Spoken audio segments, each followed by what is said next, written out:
ये दीन और शरीयत हम लोगों तक बड़ी आसानी से नहीं पहुंची है। हमारे बुजुर्गों ने बहुत बड़ी बड़ी कुर्बानियां दी हैं, तब जाकर के ये नमाज हम तक पहुंची है, ये शरीयत हम तक पहुंची है। अभी इतना बड़ा जलसा हो रहा है, इस जलसे से अगर सवाल कर दिया जाए कि कितने लोग ऐसे हैं जिन्होंने नमाज इशा पढ़ी है तब जलसे में शिरकत किए हैं, मैं गुमान अच्छा रखता हूं, लेकिन तादाद नहीं पढ़ने वालों की ज्यादा निकलेगी। नहीं पढ़ने वालों की तादाद ज्यादा निकलेगी, पढ़ने वालों की तादाद कम निकल जाएगी। इन जलसों में आने का मकसद हमारा क्या है? सैरो तफरीह नहीं है। उलमाए दीन से कुछ दीन सीखने और समझने के लिए हम आए हैं यहाँ। अगर ये इरादा है तो जितनी देर तक आप इस मजलिस में बैठेंगे, अल्लाह रब्बे जुल जलाल आपको इबादत का सवाब अता फरमाता रहेगा। वाह वाह माशाअल्लाह। जितनी देर बैठेंगे इबादत का सवाब मिलता रहेगा। नियतुल मोमिन खैरुम मिन अमली, मोमिन की नीयत उसके अमल से बेहतर है। तो अगर नीयत नहीं भी कोई किए हो तो कर लें कि इंशाअल्लाह आज के इस इजलास से हम कुछ सीख कर जाएंगे और उस पर अमल करने की कोशिश करेंगे इंशाअल्लाह इंशाअल्लाह। नमाज़े पंजगाना हम लोगों के ऊपर फर्ज है। आज जो हमारे ऊपर इतनी जबरदस्त कहत साली हर एतबार से पड़ी हुई है, हमारी इज्जत नीलाम हो चुकी है, हमारा वकार जा चुका है, हम खशो खाशात की तरह अपनी जिंदगी गुजार रहे हैं इस दुनिया में।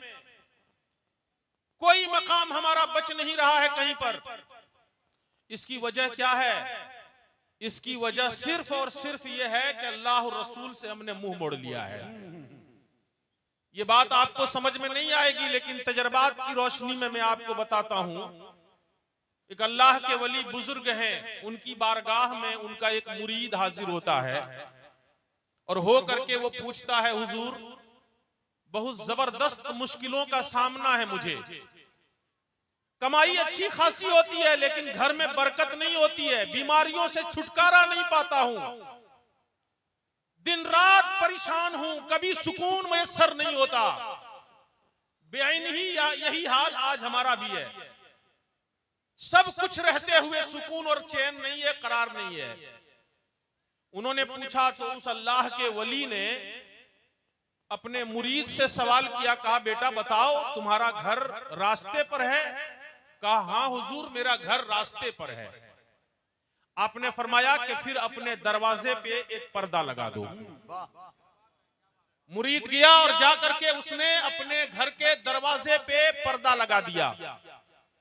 पर्दा लगाना था, चंद दिनों में उसके घर की हालत बदल गई। अब घर की मुसीबतें दूर हो गई हैं, बरकतें ही बरकतें हैं, बड़ा सुकून और करार अब मैसर हो गया है।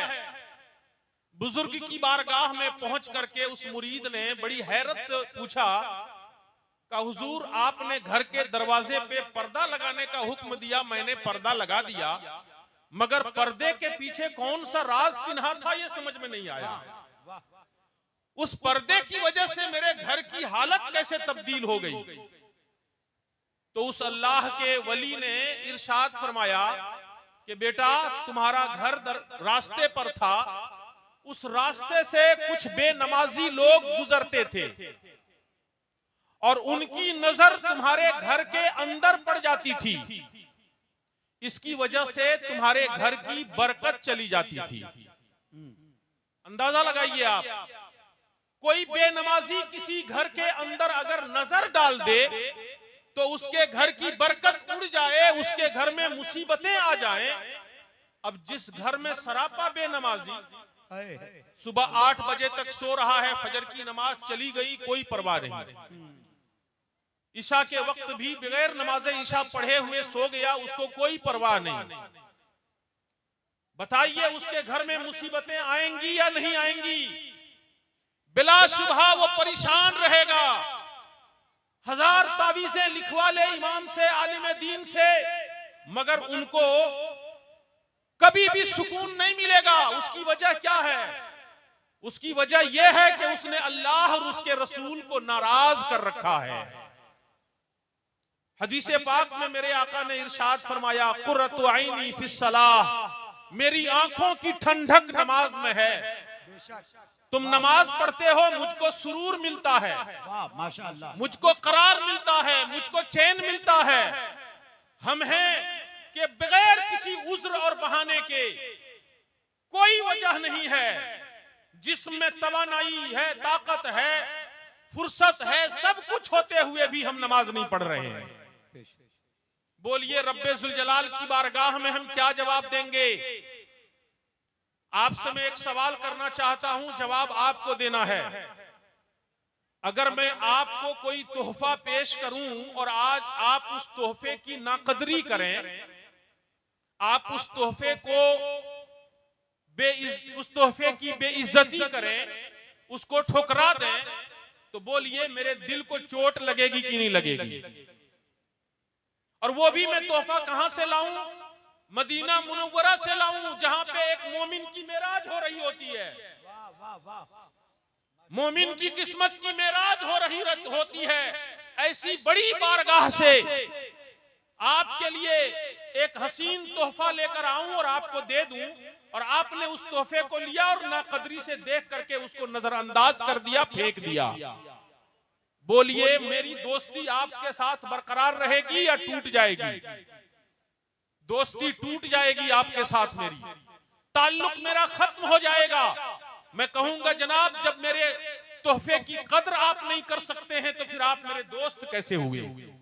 बिला तशबीह हो बिला तमसील, मुस्तफा जाने रहमत सल्लल्लाहु ताला अलैहि वसल्लम जब मेराज में तशरीफ ले गए तो रब्बे जुल जलाल ने उनकी रब की बारगाह में भला किस नेमत की कमी है? बोलिए ना।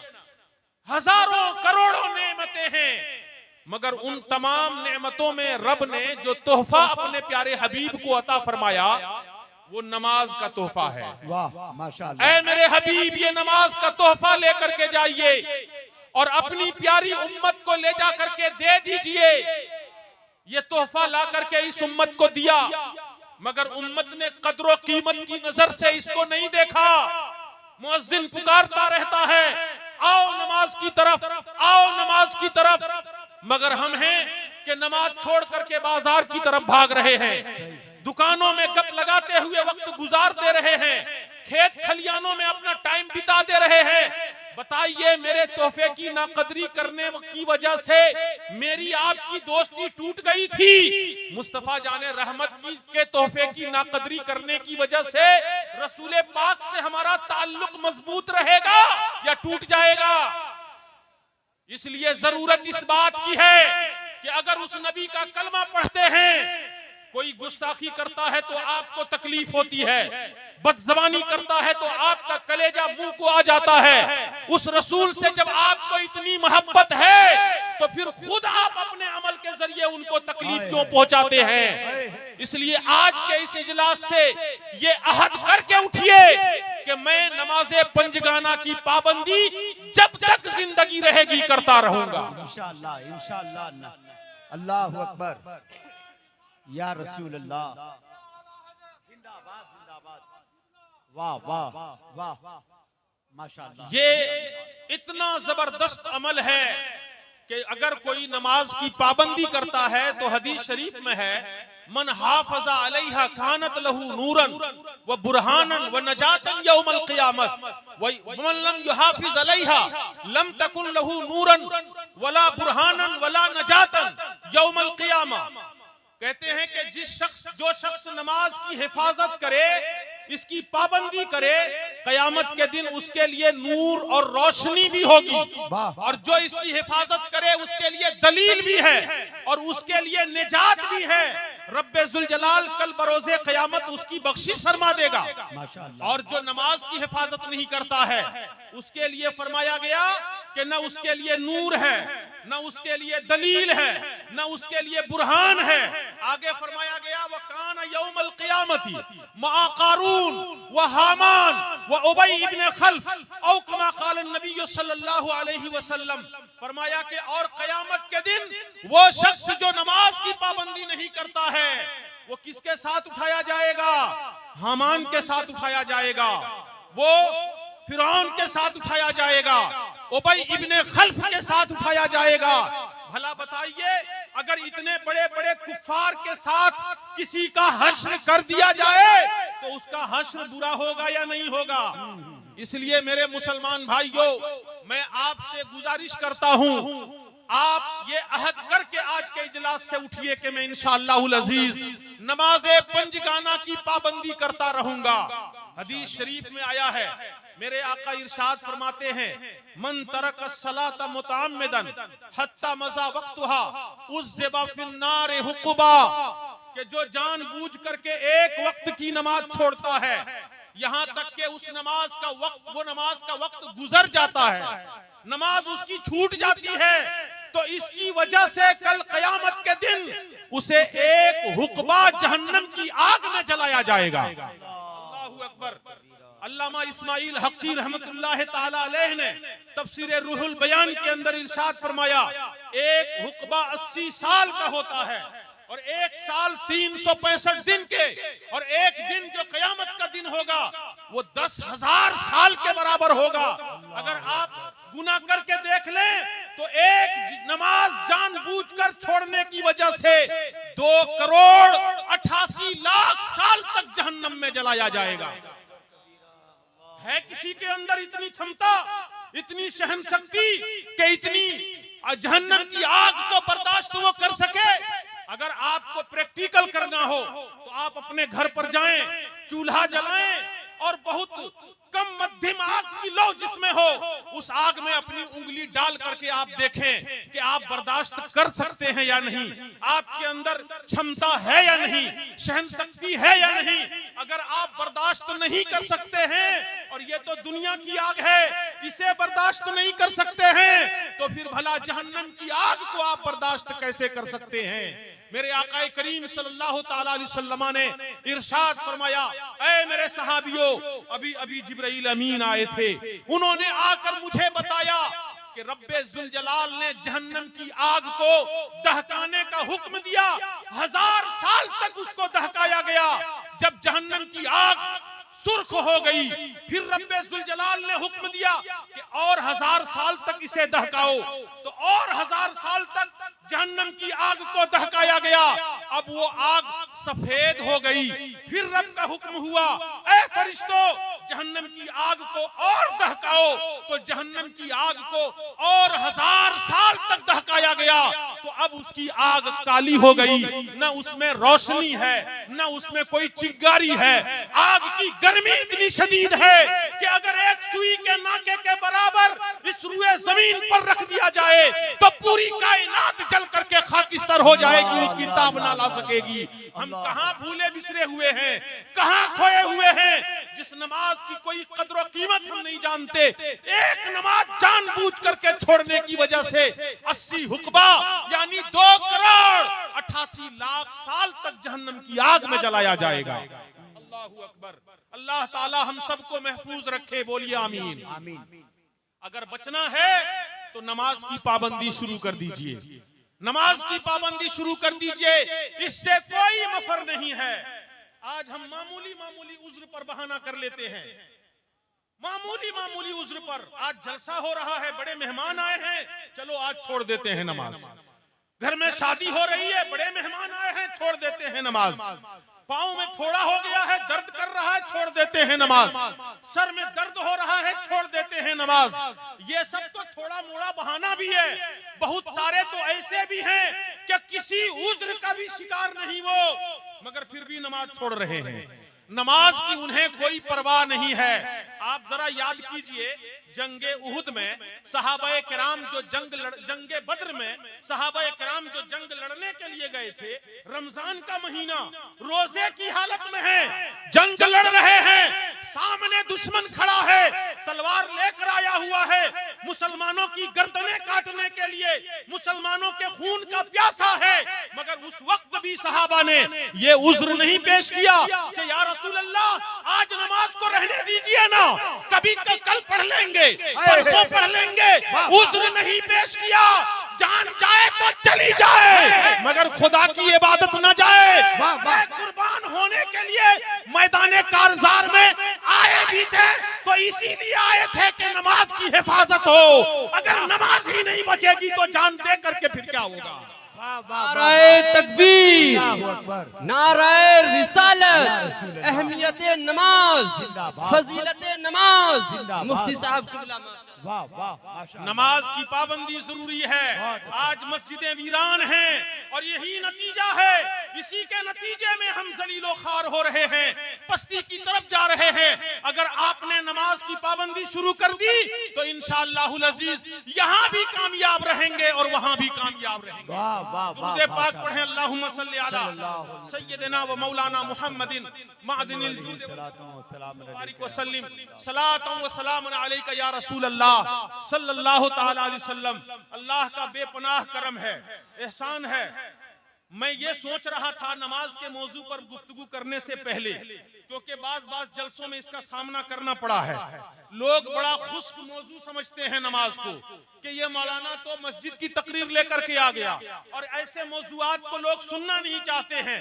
लेकिन जो ठाठे मारता हुआ मजमा है, मैंने ये सोचा कि जब सिमरा मोड़ के मुसलमानों ने इतनी खतीर रकम खर्च करके उलमा शोरा को जमा किया है तो एक खास पैगाम जाना चाहिए ताकि उसके जरिए से लोग अपनी आखिरत को संवार सके, बना सके। हदीस पाक में मेरे आका ने इरशाद फरमाया है, मन तरक सलाता मुतअम्मिदन कुतिबा इस्मुहु अला बाबिन नार। जो नमाज को जानबूझ करके छोड़ देता है उसका नाम जहन्नम के दरवाजे पर लिख दिया जाता है। जहन्नम के दरवाजे पर उसका नाम लिख दिया जाता है। हम कहाँ खोए हुए हैं? नमाजें हमारी जा रही हैं, हमारा नाम जहन्नम के दरवाजे पे लिखा जा रहा है। कौन मुसलमान भला होगा जो ये चाहेगा कि मेरा नाम जहन्नम के दरवाजे पे लिखा जाए? कोई नहीं चाहेगा। हर किसी को यही आरज़ू है, जन्नत में मैं जाऊंगा, जन्नत में मैं जाऊंगा। अगर ख्वाहिश यही है तो फिर रब की फरमाबरदारी और इबादत करना शुरू कर दीजिए। वरना याद रखिए, मुकाशफतुल कुलूब के अंदर हजरत इमाम गजाली रहमतुल्लाह ताला अलैह ने एक रिवायत नकल फरमाई है। हजरत मूसा अलैहिस्सलाम के जमाने में एक औरत, फाहिशा औरत उनकी बारगाह में पहुंची, रोती बिलकती गिड़गिड़ाती हुई, ऐ अल्लाह के कलीम, मुझसे बहुत बड़ी गलती हो गई है, मैं तौबा करने के लिए आई हूँ, आप खुदा से दुआ कराएं, दुआ कर दें, सिफारिश कर दें ताकि रब मेरी तौबा को कबूल कर ले। हजरत मूसा कलीमुल्लाह ने पूछा, भला बताओ तो तुमने कौन सा जुर्म किया है, कौन सी गलती तुमने की है? वो खातून कहती है, हुजूर मत पूछिए, बहुत बड़ा पाप मुझसे हुआ है। कहा बताओ तो सही। कहा एक दूसरे मर्द से मैंने सोहबत की और उसके नतीजे में मेरे पेट में बच्चा पला। नाजायज बच्चा समाज में लेकर आने के डर से जब बच्चा पैदा हुआ तो मैंने उसका गला दबाकर उसकी जान ले ली ताकि मेरी इज्जत बनी रह जाए, लोग मुझे बुरा ना समझें। हुजूर, जब से मुझे एहसास हुआ है बहुत ज्यादा शर्मसार हूँ, मैं तौबा करना चाहती हूँ। हजरत मूसा अलैहिस्सलाम जलाल में आ गए, बड़े जलाली पैगंबर थे। जब जलाल में आते थे तो आपके सर के ऊपर एक गज तक चिंगारियां उड़ने लगती थी। मूसा अलैहिस्सलाम जलाल में आ गए और फरमाने लगे, भाग जाओ मेरी बारगाह से, कहीं तुम्हारे ऊपर अल्लाह का अजाब न उतर जाए और उस अजाब के चपेट में मैं भी ना आ जाऊं, इसलिए तू नजर ना आना, चला जा, चली जा। वो औरत बारगाहे मूसा अलैहिस्सलाम से निकल गई, रोती बिलकती, जमीन की खाक उठाकर सर पे डालती जा रही है। अल्लाह रब्बे जुल जलाल ने हजरत मूसा अलैहिस्सलाम की बारगाह में जिब्राइल अमीन को भेजा, ए जिब्राइल जाओ मेरे कलीम को जाकर ये पैगाम दो। ए कलीम, तूने उसे क्यों भगा दिया, तौबा क्यों नहीं करने दिया? हजरत कलीमुल्लाह ने कहा, परवरदिगारा, भला इससे बड़ा पापी दुनिया में कौन हो सकता है, इसलिए मैंने भगा दिया कि कहीं तेरे इताब का शिकार और अजाब का शिकार मैं खुद ना बन जाऊं। रब्बे जुल जलाल ने फरमाया, ए मूसा, तू ये जानता है कि सबसे बड़ा पापी दुनिया में यही है, इससे बड़ा कोई नहीं? कहा नहीं, मैं सबसे बड़ा पापी इसे ही जानता हूँ। रब्बे जुल जलाल ने फरमाया, ए मूसा सुनो, इससे भी बड़ा पापी वो आदमी है जिसके ऊपर 5 वक्त की नमाज फर्ज की जाएगी और वो नमाजें नहीं पढ़ेगा। अल्लाह अल्लाह अल्लाह अल्लाह अल्लाह अल्लाहु अकबर। नारे तकबीर, नारे रिसालत, फैजाने नमाज, फैजाने नमाज हजरत मुफ्ती सफीउल्लाह साहब किबला मिसबाई। वाह वाह वाह। दरअसल मामला ये है कि हम खुशखबरियों में भटके हुए हैं। हमें इतनी खुशखबरियां मिल चुकी हैं, हमें इतनी बशारतें मिल जाती हैं, हमको लाके कोई 200 दे देगा, हम डायरेक्ट उसको जन्नत की खुशखबरी सुना देंगे। कोई अगर एक बार खड़ा होकर नारा लगा देगा, मैं उसे जन्नत की खुशखबरी सुना दूंगा। इन खुशखबरियों ने हमारे सुन्नियों का मिजाज अर्श पे पहुंचा दिया है। मुसलमानों याद रखो, मैदान महशर बड़ा हौलनाक महशर होगा, इतना हौलनाक होगा कि कयामत के मैदान में जब जहन्नम को 70,000 जंजीरों में जकड़ करके 70,000 ऐसे फरिश्ते लाएंगे जिनके मातहत 70,000 फरिश्ते होंगे। वो जब लाएंगे मैदान कयामत में जहन्नम को, जहन्नम गुनहगारों को देख करके गड़गड़ाएगा, एक खौफनाक आवाज निकालेगा और गुनहगारों की तरफ लपकेगा, उन्हें पकड़ने के लिए दौड़ेगा। इतना खौफनाक मंजर होगा, इतना खौफनाक होगा कि हजरत गौसुल आजम दस्तगीर फरमाते हैं उस वक्त उलुल अज़्म पैगंबर भी घुटनों के बल आ जाएंगे और रब की बारगाह में कहेंगे मौला हमें बख्श दे। नफ्सी नफ्सी के आलम में वो होंगे, औलियाए कामिलीन सजदे में सर रख करके गिड़गिड़ाने लगेंगे, मौला आज हमें बचा ले, आज हमें बख्श दे। मगर हम हैं कि खुशखबरियों में मुब्तला हैं। हम सोचते हैं किसी परेशानी में हमको नहीं पड़ना पड़ेगा। याद रखिए उस दिन सूरज सवा नेज़े पे आ जाएगा, इतना करीब, इतना करीब। मुफस्सिरीन मुहद्दिसीन किराम ने फरमाया कि हदीस पाक में मील का लफ्ज इस्तेमाल हुआ है और मील का एक माना सुरमा लगाने वाली जो तिल्ली होती है उसका होता है। अब अंदाजा लगाएं कि अगर इतना करीब सूरज आ चुका होगा तो कितनी गर्मी लगेगी। आज सूरज का चेहरा आसमान की जानिब है, पीठ जमीन की तरफ है और 15 करोड़ किलोमीटर की दूरी पर यह सूरज है। उस दिन सवाने मील पर आ जाएगा, कितनी शदीद गर्मी होगी अंदाजा लगाएं। नीचे जमीन आज मिट्टी की है, यह जमीन बड़ी गर्मी को जज्ब कर लेती है, मगर कयामत के मैदान में जमीन तांबे की होगी, गर्मी को जज्ब न करेगी बल्कि और बढ़ा देगी। अंदाजा लगाएं हालत क्या होगी। अल्लामा इब्ने रजब रहमतुल्लाह ताला अलैह फरमाते हैं कि उस वक्त लोग पसीना बहाएंगे, कोई घुटने तक, कोई कमर तक, कोई सीने तक, कोई पूरा डूबा हुआ रहेगा। जिसका अमल जैसा होगा उसी तरीके से पसीनों में शराबोर होगा।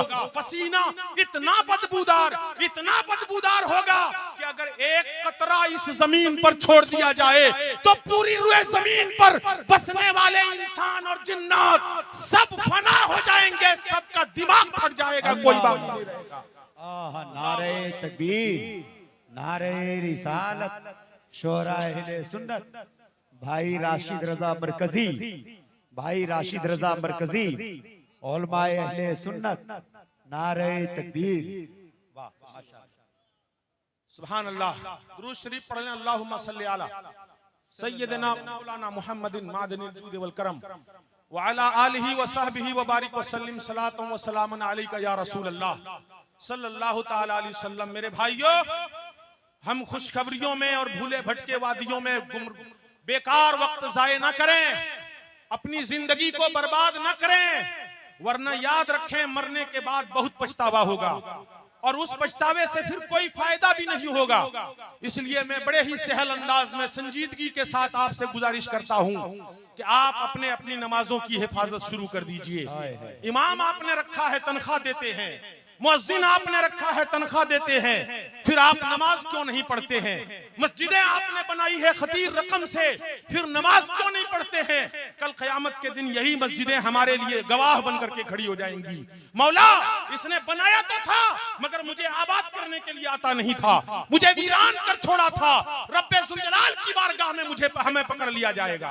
बंदा वहां भी इनकारी होगा, वहां भी कहेगा नहीं मैंने गुनाह नहीं किया, मैंने पाप नहीं किया है, मगर जब नाम अमल उसके सामने खोल कर रख दिया जाएगा तो वो हैरत और इस्तेजाब से देखकर कहेगा मा लिहादल किताब ला युगादिरु सगीरतन वला कबीरा इल्ला अहसाहा। कि इस किताब को हुआ क्या है? इस उसने तो मेरे छोटे छोटे बड़े बड़े किसी गुनाह को नहीं छोड़ा है, सबको जमा करके रख लिया है। हैरत में डूबा हुआ रहेगा इंसान, मगर उस वक्त की हैरत कोई काम ना आएगी। इसलिए मेरे भाइयों, अपनी नमाजों की हिफाजत शुरू कर दे। हदीस पाक में रसूल करीम सल्लल्लाहु तआला अलैहि वसल्लम इरशाद फरमाते हैं, बगौर समाअत करें, मेरे आका फरमाते हैं, कभी कभी तो मैं ये सोचता हूँ, नमाज पढ़ने वाले मगर जमात से नहीं पढ़ने वालों के लिए क्या कर रहे हैं, कह रहे हैं, सुनिए। कहते हैं कभी कभी मैं ये सोचता हूँ कि किसी से कहूँ तुम नमाज पढ़ाओ, किसी को कहूँ तुम नमाज पढ़ाओ, और मैं मोहल्ले के कुछ नौजवानों को अपने साथ लूं, लकड़ियों की गट्ठर साथ ले लूं और आबादी में निकल जाऊं देखने के लिए कि कौन कौन नमाज पढ़ने आया है, कौन कौन नहीं आया है। फिर जिसको घर पे देखूं नमाज के लिए नहीं आया हुआ देखूं, उस शख्स के घर पर लकड़ियां डाल करके आग लगा दूं और उसे जला दूं। अल्लाहू अकबर। अंदाजा लगाइए, नमाज नहीं पढ़ने वालों से मेरे आका इतने सख्त नाराज हैं कि कह रहे हैं कि उसके घर पर लकड़ियां डाल करके मैं आग लगा दूं। मैं ये कभी कभी सोचता हूं, फिर हम कौन हैं कि रसूल पाक का दीवाना कहलाते हैं मगर नमाज नहीं पढ़ते हैं। कैसी दीवानगी है हमारी, कैसी मोहब्बत है हमारी उस नबी के लिए। हम मस्जिद तक नहीं जा सकते और हम कहते हैं अपनी जान दे देंगे। इससे बड़ा झूठा दुनिया में कोई नहीं हो सकता है। इसलिए नमाजों की पाबंदी शुरू कर दीजिए। मैं देखना चाहता हूं इस मजमे में, इस मजमे से आज देखना चाहता हूं, उलमा और शौरा की मौजूदगी में गवाह बना लेना चाहता हूं। अपना हाथ उठा करके दिखाएं कितने लोग नमाज पढ़ने का अहद करते हैं। अरे वाह, माशाअल्लाह। अरे आप अपने बगल वालों को भी देखें, नेकी की दावत देना भी सवाब है। तकबीर। सारे लोग एक दूसरे के गवाह बन जाए। आज मुफ्ती साहब किबला आपके लिए गवाह बन रहे हैं। एक आलिम की जबान खुली है, हाथ किसी का नीचे ना रहे। आप हाथ उठाकर हुजूर मुफ्ती साहब किबला के बात की तायीद करें। नारा लगाए, नारे तकबीर, नारे रिसालत, फैजाने नमाज, मसलके आला हजरत। आज ये मसलके आला हजरत का नारा लगा। अभी इस मसलक को हम लोग अपने अमल के जरिए से, अपने कैरेक्टर के जरिए से बदनाम कर रहे होते हैं। हमारे सुन्नी उलमा को जवाब देना मुश्किल हो जाता है। लोगों ने एक हिसाब बना लिया है, एक करारदाद पास कर लिया है एक तरह से कि जो बेनमाजी होगा वही सुन्नी होगा।